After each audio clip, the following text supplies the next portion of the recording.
同學仔，大家好啊！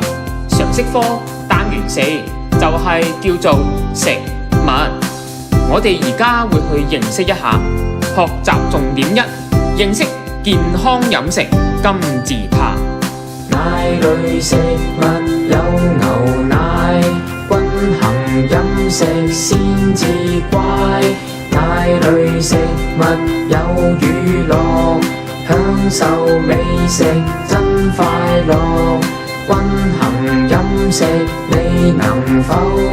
均衡飲食我能夠。奶類嘅食物例子有好多，其中就包括有牛奶。牛奶係有豐富嘅營養。奶類嘅食物例子亦都有乳酪。乳酪亦都有豐富嘅營養。奶類食物有雪糕，適量進食要做到。奶類食物有芝士，味道可口真yummy。均衡飲食你能否？均衡飲食我能夠。奶類食物嘅例子除咗有牛奶同埋乳酪之外，亦都包括有雪糕同埋芝士。